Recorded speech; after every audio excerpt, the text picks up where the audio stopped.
Merci Marie d'avoir dit oui. La joie de Dieu est avec nous. Merci Marie d'avoir dit oui. La grâce de Jésus notre Seigneur, l'amour de Dieu le Père et la communion de l'Esprit Saint soient toujours avec vous. Chers frères et sœurs en Christ, amis internautes, bienvenue dans votre émission catholique Parole vivante sur www.gms.sn. Émission que vous présente M. l'abbé Pierre-Marie Basse.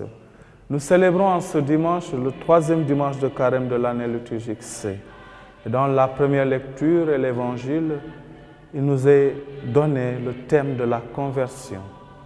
Dieu nous est dépeint comme celui qui est de toute éternité. Et la conversion doit être comprise donc comme le retournement de notre cœur vers ce Dieu qui s'est révélé à Moïse dans le buisson ardent. Dieu de toute éternité, Dieu présent dans nos vies. À présent, disposons nos cœurs à écouter sa parole, parole de vie et semence dans nos vies pour un témoignage concret.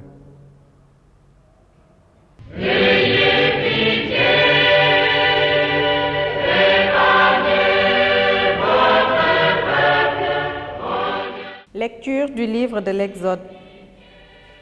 En ces jours-là, Moïse était berger du troupeau de son beau-père Jéthro, prêtre de Madian. Il mena le troupeau au-delà du désert et parvint à la montagne de Dieu, à l'Horeb. L'ange du Seigneur lui apparut dans la flamme d'un buisson en feu. Moïse regarda. Le buisson brûlait sans se consumer. Moïse se dit alors, « Je vais faire un détour pour voir cette chose extraordinaire. Pourquoi le buisson ne se consume-t-il pas ?» Le Seigneur vit qu'il avait fait un détour pour voir, et Dieu l'appela du milieu du buisson. « Moïse, Moïse. » Il dit, « Me voici. » Dieu dit alors, « N'approche pas d'ici, retire les sandales de tes pieds, car le lieu où tu te tiens est une terre sainte. » Et il déclara, « Je suis le Dieu de ton père, le Dieu d'Abraham, le Dieu d'Isaac, le Dieu de Jacob. » Moïse se voila le visage, car il craignait de porter son regard sur Dieu. Le Seigneur dit, « J'ai vu, oui, j'ai vu la misère de mon peuple qui est en Égypte, et j'ai entendu ses cris sous les coups des surveillants. Oui, je connais ses souffrances.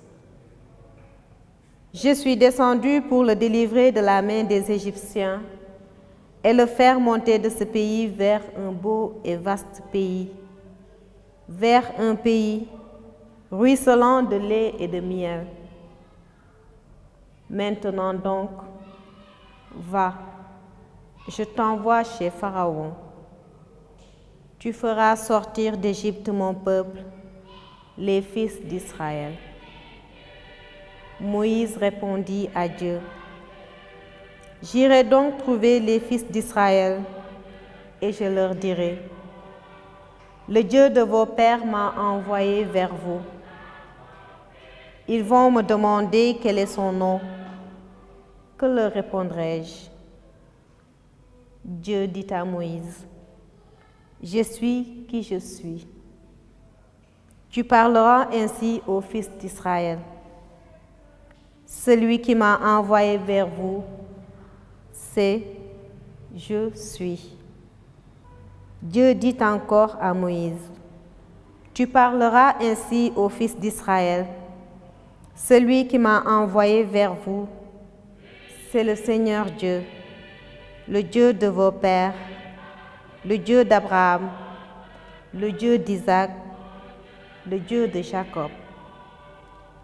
C'est là mon nom pour toujours, C'est par lui que vous ferez mémoire de moi, d'âge en âge. Parole du Seigneur.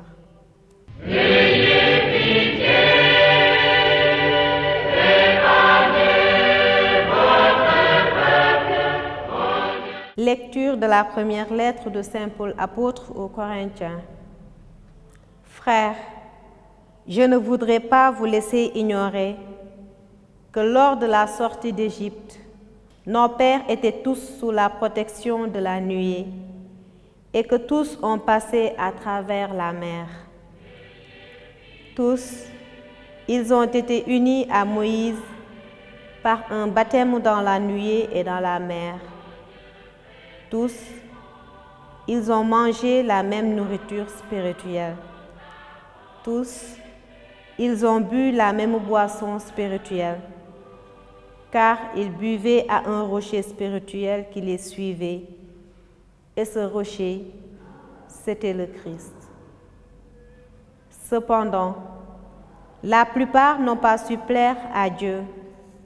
Leurs ossements, en effet, jonchèrent le désert. Ces événements devaient nous servir d'exemple pour nous empêcher de désirer ce qui est mal comme l'ont fait ces gens-là. Cessez de récriminer comme l'ont fait certains d'entre eux. Ils ont été exterminés. Ce qui leur est arrivé devait servir d'exemple et l'Écriture l'a raconté pour nous avertir. Nous qui nous trouvons à la fin des temps.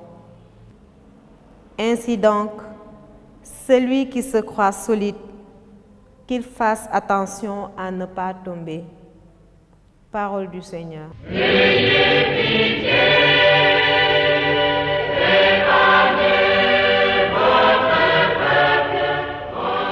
Évangile de Jésus-Christ selon saint Luc. Un jour, des gens rapportèrent à Jésus l'affaire des Galiléens que Pilate avait fait massacrer, mêlant leur sang à celui des sacrifices qu'ils offraient. Jésus leur répondit, « Pensez-vous que ces Galiléens étaient de plus grands pécheurs que tous les autres Galiléens pour avoir subi un tel sort? Eh bien, je vous dis, pas du tout. Mais si vous ne vous convertissez pas, vous périrez tous de même. » Et ces 18 personnes, tuées par la chute de la tour de Siloé, pensez-vous qu'elles étaient plus coupables que tous les autres habitants de Jérusalem? Eh bien, je vous le dis, pas du tout.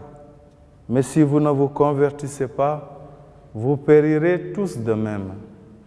Jésus disait encore cette parabole. Quelqu'un avait un figuier planté dans sa vigne.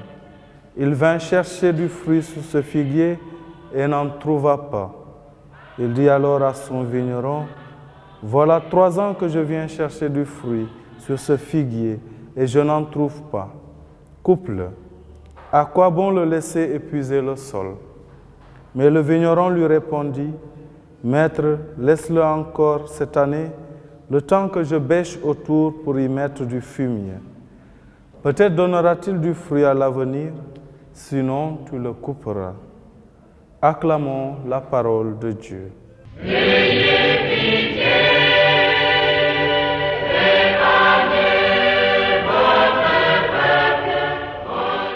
Chers frères et sœurs en Christ, comme je le disais tantôt, nous célébrons le 3e dimanche de l'année liturgique C, 3e dimanche de Carême. Et nous pouvons retenir des textes de ce jour 2 choses. D'abord, la première lecture qui nous présente le Seigneur Dieu dans son vrai visage. Il est celui qui est, celui qui vit éternellement, qui existe de tout temps. Et dans l'Évangile, Jésus nous invite à nous convertir. Les 2 lectures, la première et l'Évangile, sont donc liées. On nous présente le visage de Dieu tel qu'il est, pour nous inviter à nous convertir, pour nous dire que la conversion qui est attendue de nous est d'abord un retour vers ce Dieu qui nous est décrit. Dans le livre de l'Exode, nous voyons Moïse qui, après avoir fui la menace de Pharaon parce qu'il avait tué quelqu'un, s'est mis au service de son beau-père, prêtre de Madian, Jéthro. Et voilà que, en faisant paître le troupeau, Moïse rencontre le Seigneur. Au début, il ne savait pas qui il était, mais le Seigneur se présente à lui à travers cette expression « Je suis celui qui est », montrant ainsi qu'il est le Dieu d'éternité, qu'il a existé avant tous les siècles et que de tout temps, il est aux côtés des hommes, aux côtés de son peuple. Oui, chers frères et sœurs, une première leçon qui nous a donnée ici, c'est que très souvent, nous voulons façonner Dieu selon notre imagination, le façonner selon nos mains, selon ce que nous projetons de lui. Dieu nous dit qu'il est celui qui est, qu'il est présent à travers l'histoire des hommes et que de tout temps, il est là, avec nous, même dans les moments les plus sombres de nos vies. Surtout, je dirais, en ces moments les plus sombres. Ce Dieu, tel qu'il s'est manifesté dans le buisson ardent, c'est à ce Dieu que le Seigneur Jésus-Christ nous invite à nous convertir. Oui, chers frères et sœurs, nous voyons bien que la conversion, telle qu'il ressort de l'Évangile selon saint Luc, est une conversion à une personne. Ce n'est pas d'abord l'aspect moral qui est décrit, cesser de faire le mal. Mais la conversion ici, c'est d'abord le retournement du cœur de l'homme vers son Dieu. En lisant l'Évangile de ce jour, nous pouvons être marqués par deux choses. Premièrement, nous voyons qu'il est rapporté l'histoire des hommes qui ont vécu des catastrophes. Très souvent, nous pouvons être tentés de faire comme les contemporains de Jésus, de penser que c'est à cause de nos fautes que le Seigneur nous punit. Cette pensée était très présente dans l'Ancien Testament et nous voyons que les contemporains de Jésus l'avaient. Très souvent, nous entendons des gens dire « Qu'ai-je fait au bon Dieu pour mériter cela ?» Jésus nous dit ce matin « Faisons attention à ce jugement hâtif. Dieu ne veut pas la mort du pécheur. Dieu nous aime profondément et il ne nous confond jamais avec notre péché. Il déteste le mal, mais par contre, il aime le pécheur. Il désire que ce pécheur se convertisse. Voilà pourquoi nous pouvons comprendre aisément la phrase de Jésus « Si vous ne vous convertissez pas, vous périrez tous également. » En d'autres termes, Jésus nous invite à ouvrir les yeux sur les événements qui arrivent dans notre monde. Ils sont comme des signaux que le Seigneur nous envoie, une manière de nous dire que notre vie est un cheminement et que chaque jour, nous devons faire l'effort de revenir au Seigneur, de revenir à notre vie, une vie conforme à sa volonté. Pour citer le pape Benoît XVI, dans son Angélus du 7 mars 2012, « Les malheurs, les deuils ne doivent susciter en nous ni la curiosité, ni la recherche de présumés coupables, mais ils doivent être l'occasion de réfléchir afin de vaincre l'illusion de pouvoir vivre sans Dieu et l'occasion d'affermir avec l'aide de Dieu l'engagement à changer de vie. » Nous l'avons donc compris, Dieu désire la vie du pécheur et non son malheur. À travers la parabole du figuier, nous pouvons tout simplement nous rendre compte que très souvent, Dieu est patient envers nous. Il nous laisse le temps de pouvoir préparer la maison de notre cœur pour cette grande rencontre qu'est le jour de notre mort, qui nous accorde aujourd'hui la grâce de pouvoir tous les jours nous approcher de ce sacrement qui refait le lien entre lui et nous, le sacrement de la réconciliation. Qu'il en soit ainsi pour nous tous, maintenant et pour les siècles des siècles. Amen.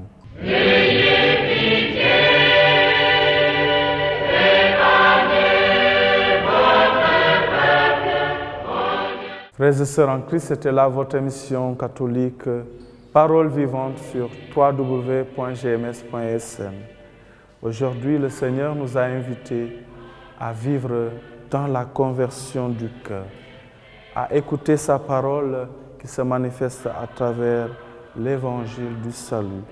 Il nous donne la grâce donc de pouvoir tous les jours nous approcher du sacrement de réconciliation, lui qui vit et règne pour les siècles des siècles. Amen. Merci Marie d'avoir dit oui. La joie de Dieu est avec nous. Merci Marie d'avoir dit oui.